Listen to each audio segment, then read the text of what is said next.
Hey, it's Matt Haynes. You might be making a big mistake with your videos, and you know what it is?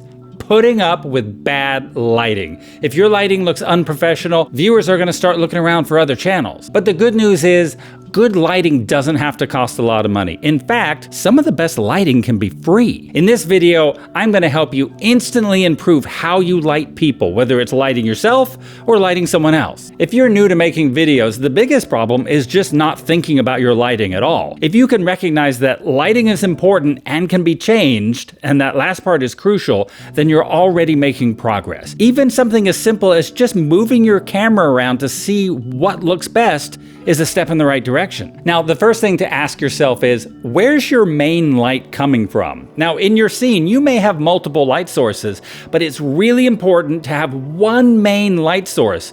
And it's also important that you know which one that is. In a studio situation, usually it's pretty obvious what the main light is, and we call that the key light, by the way. But in other situations, it may not be as obvious. Your main light could be window light, it could be direct sun, it could even be a ceiling lamp. To find the main light, put yourself in your subject's position, either literally or in your imagination. If your subject were to spin around in 360 degrees, what is the brightest thing she would see? That's your main light.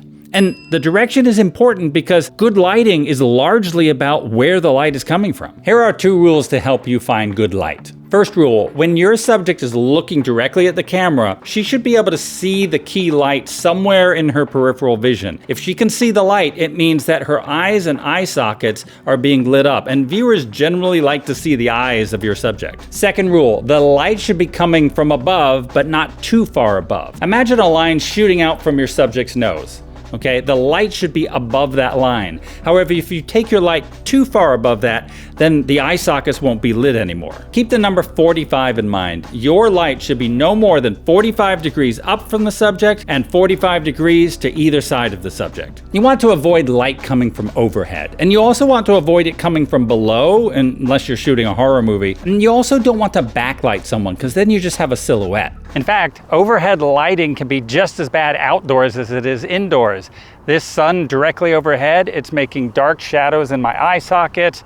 I've got raccoon eyes. And direct sun in general can be pretty bad because it makes people squint. So let's examine some good sources of lighting. One easy source is window light, where you don't have any direct sun falling on your face. And if you examine this from my point of view, you can see that the window's pretty big and it's filling the frame, so it's coming from all directions. But the brightest part of the lighting is at the top, so that follows our rule that we want the lighting to come from up high if possible. Now, because it's window light and because the window is below my chin as well, I'm getting very flat light, but it's still slightly directional. Outdoors in the shade can also provide some really nice lighting because you don't have the sun beating down on your subject's face, they're not squinting, you've got this nice soft light. However, not all shade is created equal, and where I'm at right now is actually not that great. Think about it. What's my light source? My light source is not the sun because I'm in shade. My light source is the open sky. You've got a really big sky here, and the brightest part of the sky is right overhead of me. So I'm actually, even though I've got soft light from the shade, I've got top light, and so I've got dark circles under my eyes. Just by moving a few feet in one direction, I'm able to change up my lighting situation considerably. Now I have tree branches over my head, and it's acting as a block to block that top light. I have light only coming in from an angle now, and that angled light is a more pleasing light. It fills in the eye sockets and it just looks nicer. Now, this is really bad lighting, but let's see if we can find some better lighting in this situation. I'm gonna walk you through the process. Now, it's bad lighting because I've got 4 overhead kitchen lights behind me. I'm silhouetted, you can't see my face at all. Now, this is marginally better. I've got the lights overhead. You can see my face now, but I've got 2 overhead lights on either side of me, and they're right above me. So I've got overhead lighting,